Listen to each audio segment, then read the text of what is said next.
बिस्मिल्लाहिर्रहमानिर्रहीम। प्यारे भाई और बहनों, अस्सलाम वालेकुम वरहमतुल्लाहि वबरकातुहू।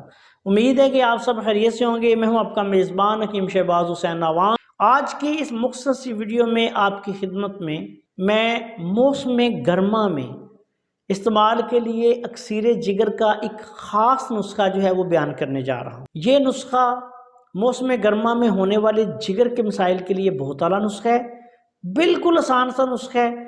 ऐसे लोग जिनको मौसम गर्मा के आते ही यरकानी कैफियत आ जाए, चेहरे पे छाइयाँ बननी शुरू हो जाएं, पेशाब में जलन होनी शुरू हो जाए, ऐसे लोग अमूमी तौर पर पहले ही खराबी जिगर में मुब्तला होते हैं और मौसम गर्मा इनके लिए बहुत ही अज़ियतनाक होता है। ऐसे लोगों के लिए यह नुस्खा बिल्कुल आसान सा है। मेरे ऐसे जितने भी सुनने वाले, हमारे चैनल को देखने वाले इस नुस्खा को सुन रहे हैं वो बनाकर इस्तेमाल करें, इंशाल्लाह फ़ायदा होगा। इस नुस्खा में सबसे पहले आपने रेमंद खताई लेनी है 1 तोला, नुशादर लेनी है 1 तोला, उसके बाद आपने कलमी शोरा खालस लेना है 2 तोला। सिर्फ 3 चीज़ें हैं।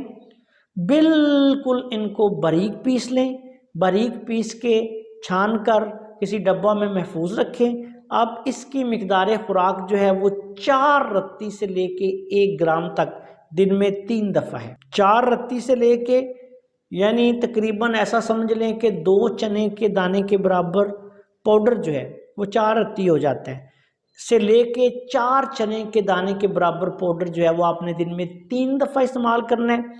पानी के साथ इस्तेमाल कर लें, कच्ची लस्सी के साथ इस्तेमाल कर लें, किसी मुनासिब शरबत के साथ इस्तेमाल कर लें।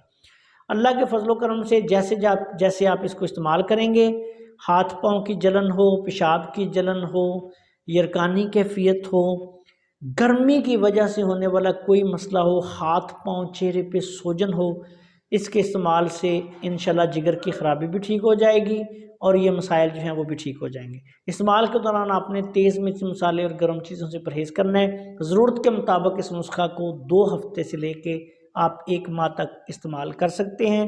इसका इंशाल्लाह कोई नुकसान नहीं, बहुत आला पाए का नुस्खा है और बिल्कुल आसान है। अस्सलाम वालेकुम वरहमतुल्लाहि वबरकातुहू।